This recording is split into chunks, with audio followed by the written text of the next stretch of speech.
high school classes there in the old Simpson schoolhouse Uh-huh. under A.V. Bond, a teacher that came in. I don't know whatever happened to him, but he held 3 or 4 classes and taught the high school subjects. Before that, most of our students went to Wasatch Academy to get their secondary education. Uh-huh. You see, they had an academy there with the 4 years of high school in it. Well, was the brick building originally built as a high school then, or a place for high school classes? The one that is on the brick building you mentioned that you went to Sunday school in originally, which was on the campus of Wasatch Academy. Right. Was it built for a purpose of being School building? a high school, or? No, and they only held there temporarily until and then they started, the next year, they started holding classes up in the top story of the old school building where that was dedicated the same year that I was born, The old elementary 96. The elementary school? That old, what we call the Hamilton School, was built in 96, the year I was born, and where I attended school to the 8th grade. And we started high school there in 1911 at the time that they were building the old, what is now the high school building. That was built in 1911, and when it was at the middle of the year, we moved over into that building and the new rooms that were finished at that time. So. And there was no gymnasium on there at that time. The gymnasium was built later. In the 40s, I guess. Yeah. And that was fit into the niche of the back of the center of the old high school building. It's now used as a lunchroom and a library. The old the gymnasium? Yeah, the old gymnasium that they built onto the old building. You see, they have a new gym, a large building out to the south now. That was built, in fact, my name is on the plaque during the building of that gym. I was principal of high school. So the second gym was built then? Yeah, that large gym that would hold 4,000 people was then built. When was that built? That was built in about in 52, 3.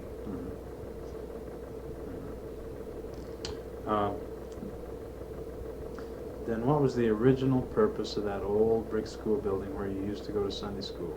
It was a school building. It must have been an elementary school. It was an elementary school. Before they built. It was probably one of the first solid brick buildings that was built for school. And they had desks in there. And so that must have served before the. That served before the Hamilton School was built, you see. But we used it for ward purposes until this chapel was finished in 1980, as I told you. That big building with a second story in it. Do you remember, did you ever attend church in the old stone building that served before the wards? Oh, yes, we held church there while we couldn't hold, we didn't have a place when our chapel burned down, so we used to meet over there in different hours at the other ward. We met in the high school for some of our meetings at that time, but our main meetings were held in the old stone building. It wasn't while you were bishop that the fire occurred, was it? No, it was while Bishop Peterson was in office. He had served for about 15 years as the bishop, and they'd talked several times about being released because the tendency of the church is now to have men serve for shorter periods of time. Do you remember what was blamed for the cause of the fire that destroyed the chapel?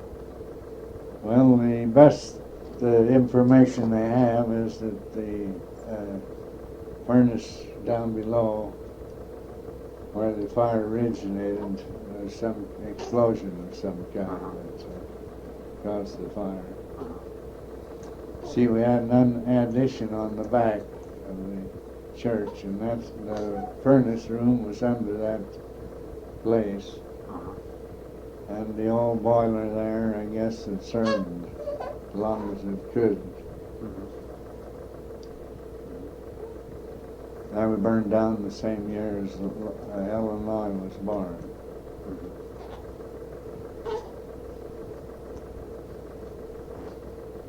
It took 4 years to build a new chapel. That took us up to about 1941 when it was dedicated, and J. Reuben Clark was the one assigned to come out and dedicate it.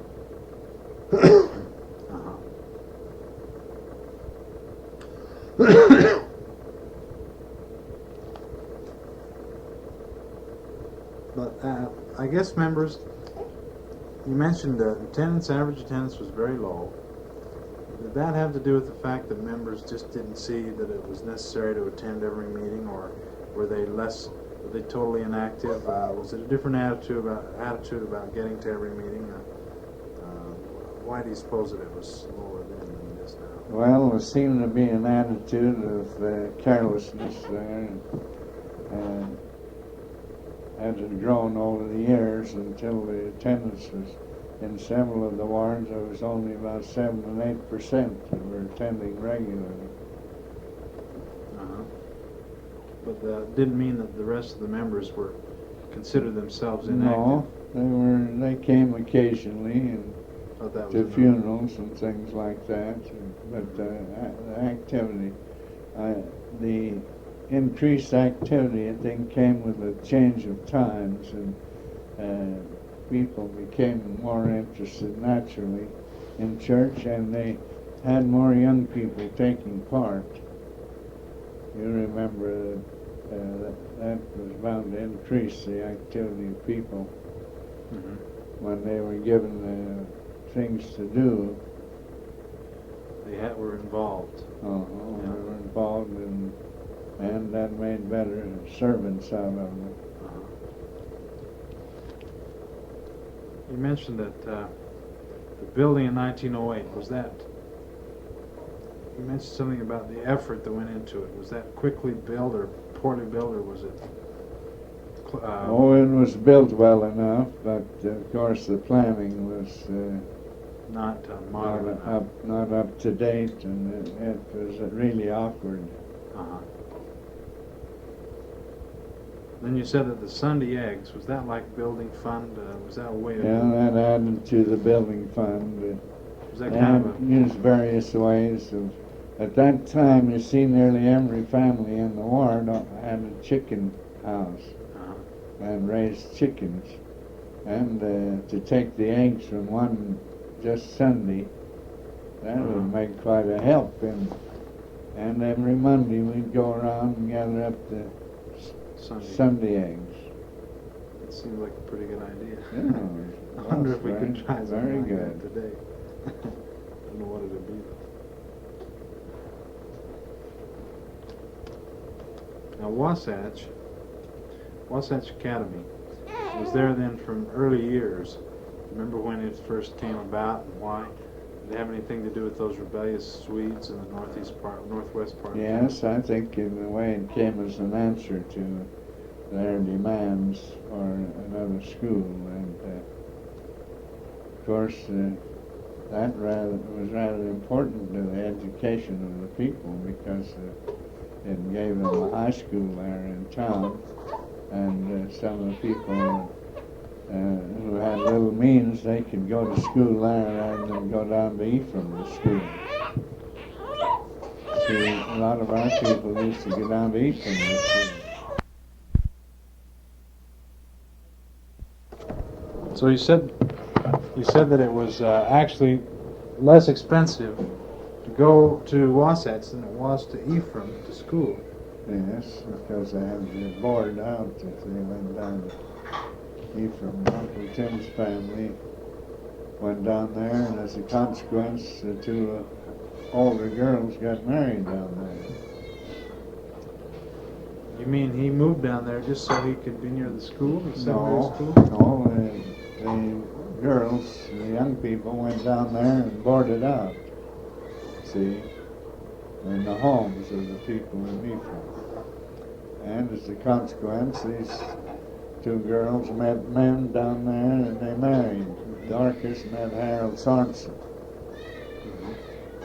And Pauline met Dick Peterson. He was the grandson of the old bishop, or president of the state. Knut Peterson was the first president of the San Pete state, resigned. And Mount Pleasant was a part of that big state which covered the whole county.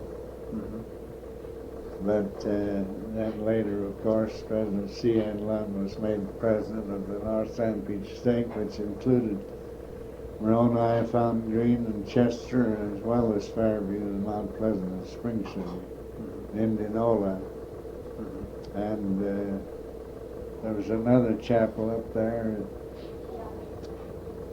It's north of Fairview, and I've forgotten the name of that community there. So now, of course, Ron thinks nothing of traveling from Mount Pleasant to Ephraim to college, but at that time, you just couldn't travel that distance. 14 miles for a wagon, but it took you the best part of a day, you know. So the public school at Ephraim was impractical. It was an academy, the Snow Academy, and that name stayed with it. They had several academies in the church. They were church schools that were built for the purpose of taking care of the education of young people. But of course you can see that they were not, especially with distances as they were then, and travel was quite a problem at that time. So, do you know when snow came about? Do you know when Wasatch Academy came about? The Wasatch Academy was built right around the 1900s. And the old building burned down in about 1930s.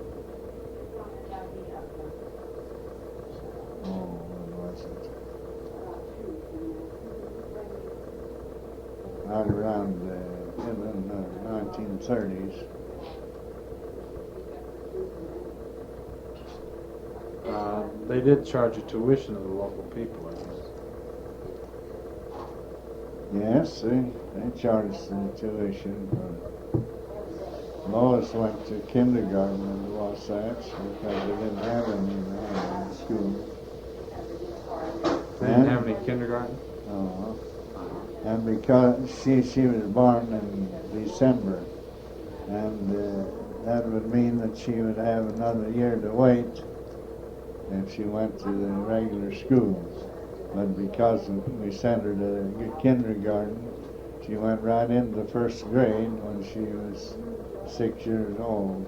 Didn't need any beginner class. She didn't need any kindergarten or introductory school there. In a way, that's why Kristen came down, I believe, to Mount Pleasant to begin with. That's true, that's right. In fact, that's the only reason I know. The only reason that I know that Mom sent Chris down was so that he could get a jump on it.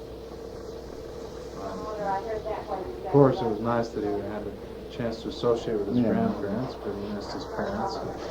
But I realized that was one of the main reasons why he went down there. Now, Wasatch originally had grades 1 through 12, or kindergarten through 12 then? Did it? Wasatch Academy had all the grades to begin with. Later they stopped having the lower grade school because there wasn't very much call for it. And that regular grade day school was provided for them, not only the 8th grade, 8 grades, but also with kindergarten. Do you remember anything about the circumstances that led to Wasatch going in? Of course, it was nice for the local people, but apparently the Presbyterian Church must have footed the bill for that. Well, to begin with, it was sponsored by the Women's Home Missionary Society in New York City. And up until all the late years, it was financed by the same organization. Who are they affiliated with? The Women's Home Missionary was affiliated pretty much with the Presbyterian Church.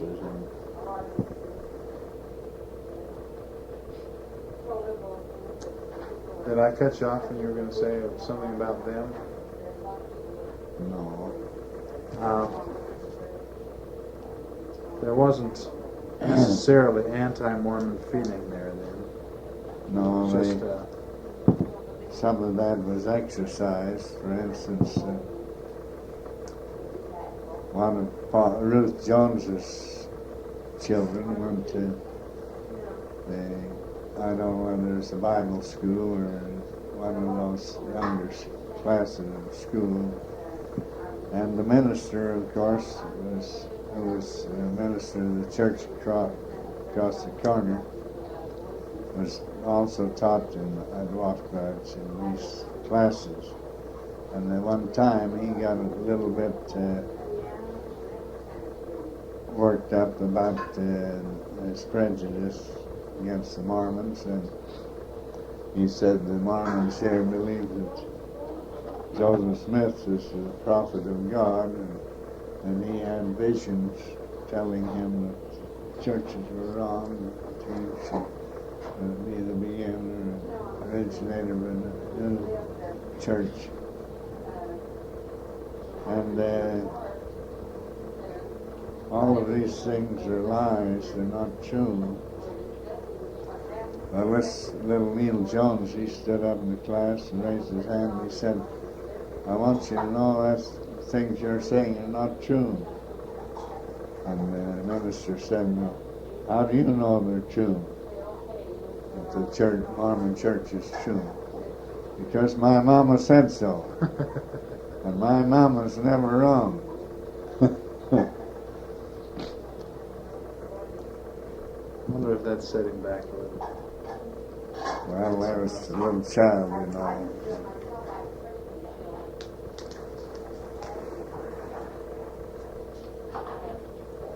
What were the difficulties the family faced in your boyhood? We really haven't said much about that.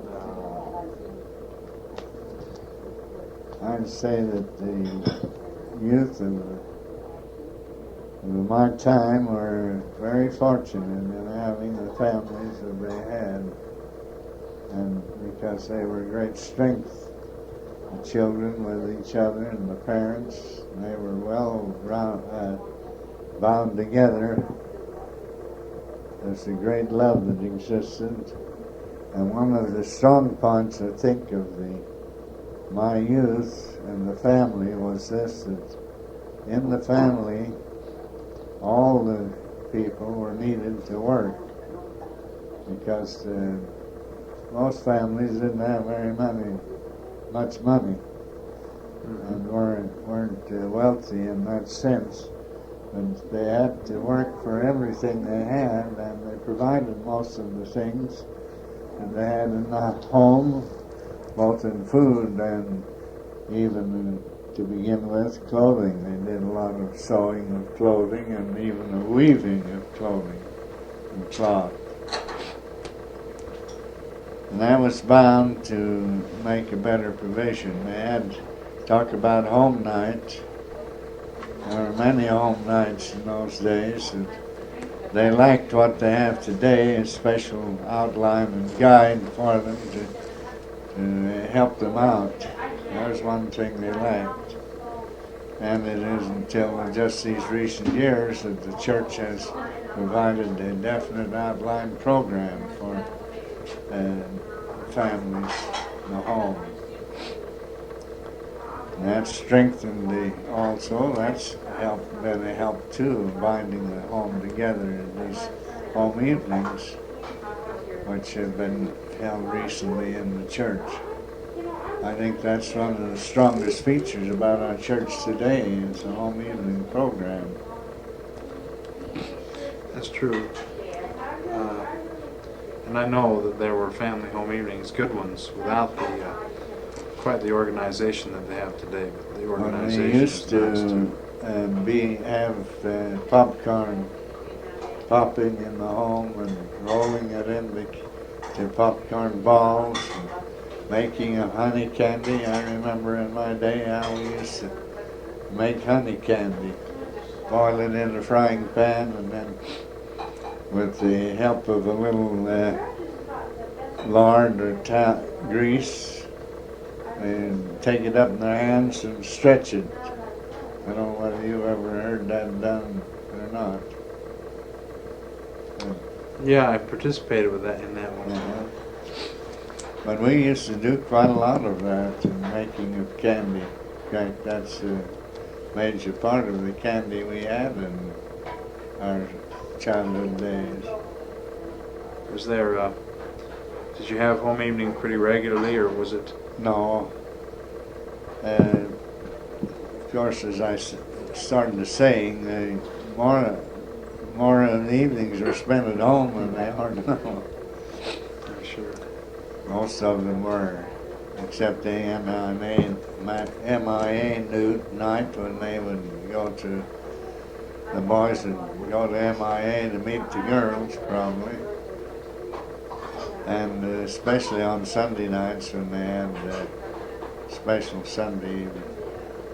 Have you ever heard of the conjoint sessions? No.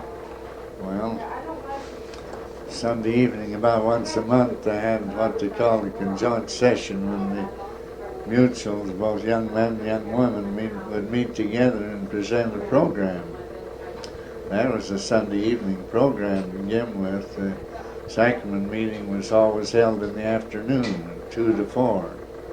That was the standard time of sacrament meeting. It's just in the late years that that's changed.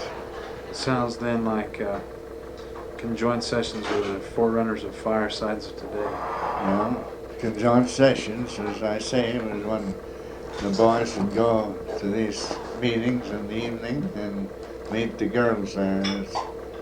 And I think that was the main attraction. Of course, in a way, that was good too, because they were meeting under a very fine environment. What kinds of, did you say that the MIAs presented the programs or entertainments? Yes, it was the young people's program. So they decided over by the young people. So they, what sorts of things did you do then on those Sunday meetings? They would have talks and musical programs. The talks then would be given by the young people, or did they have guests? Yes, by young people. In the other meetings, usually it was older people that spoke, even with the handling the sacrament. It was mostly by older people, even elders and high priests passed the sacrament. In my day, it was a very rare thing for the youth to be asked to take care of those things. So they did their participating in these evening meetings. Yes, once a month they had this conjoint session. I'd forgotten about that until we got to talking here. Once a month. Once a month they used to have this conjoint session when they'd have a joint program, and it was presided over by the young people. That was their opportunity to develop in the church. What other activities? I guess Mutual was during the week the way it is now. Mutual was on Tuesday night regularly, and usually they had a dance. Someone would have a dance on Friday night. That was a regular occurrence. They had good orchestras there that played regularly for dances. had stringed instruments as well as drums, and they didn't emphasize the drums like they do today. I had violins. In fact, the first orchestras I danced by were some that had violins and different instruments. Trumpet or cornet and clarinet. Finally, these other instruments were added to improve this balance of the music. Do you remember when? Oh, wait. So that was at the dances then that were mainly violins? Violins and mixed with other instruments. We tried to have a balance. The orchestra usually consisted of about 6 or 7 people. You know, it says in President Kimball's biography that he was the pianist in many of those. Oh. He was a professional pianist for quite a while. So,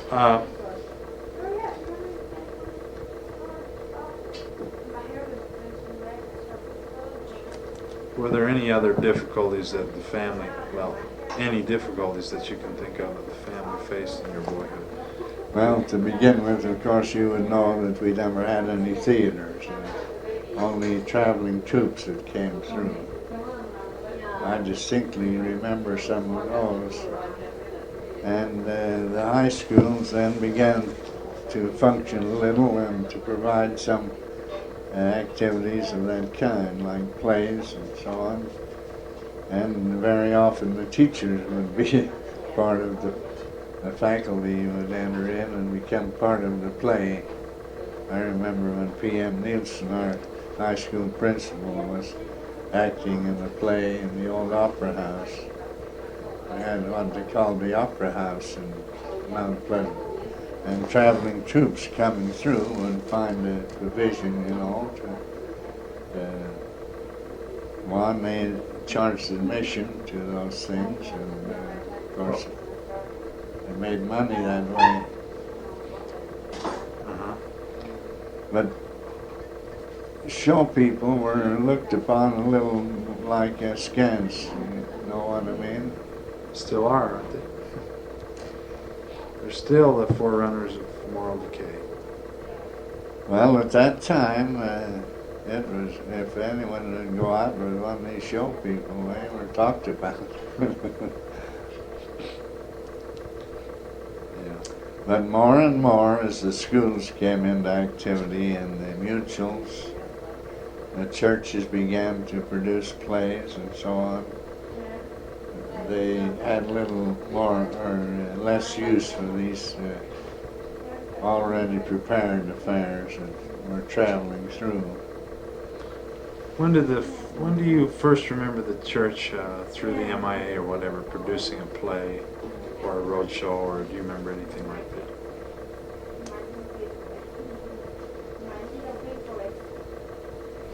Well, first the road shows go back to about the time when I was bishop. That was around 1940, and through that area there. And wards used to travel around, and all of them take a short part of the play. They still have the road shows, don't they? Oh, they do. They don't have many every year anymore. They have them every two years. Uh-huh. Well, those were good opportunities because they gave so many people an opportunity to participate in activities. I guess they were develop their talents. They were pretty important as entertainment also, weren't they? Yes, they were good for entertainment because but the best thing about them was that they allowed all these young people to develop their talents along those lines. Tell me about the traveling troops that used to come through to entertain. What kind of an admission charge was there? How many were there in the traveling party, and what kind of things did they do? Well, that varied quite a lot. Sometimes it was only a one-man affair, like a magician.